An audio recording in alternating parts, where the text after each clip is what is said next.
Here are my two pine trees, and where I'm standing right here, the beavers have all the spillways covered up, and the water is about a foot below our dam, 800 feet away. So that means that where I'm standing right here, where these pine trees are, we are at the same level as the dam or the overflow to the lake that we've built. The beavers have all of our dams and all of our overflows built up and protected at their maximum right now. Anything that were to come over would have to be flooding over. So what I'm looking at, where my shadow is standing, we can use that level right there to use for an emergency spill. Standing behind my two pine trees, looking down into the swamp, you can see as the water is gone, the swamp that it comes and feeds from Wire Road, and the water level is up as much as it possibly can be because the beavers have everything stopped up to the maximum. So you can see that this is where it drains to, and what water you can see right down here just needs to be filled back in where I dug it out one time. It's only about 8 inches deep.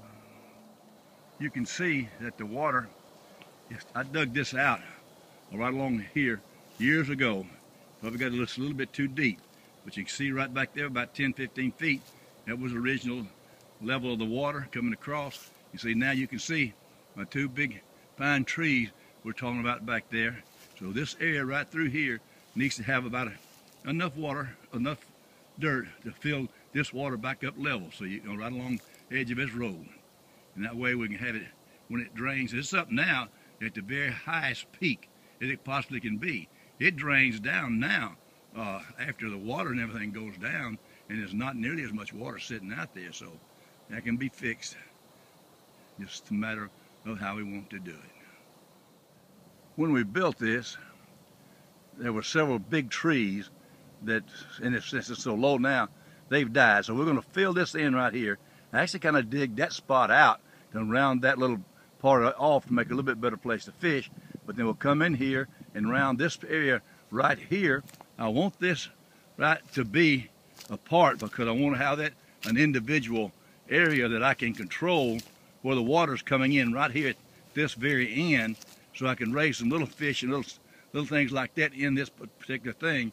But we're going to, from this point on and coming around here, we're going to fill this in with dirt, and that will be built back up level.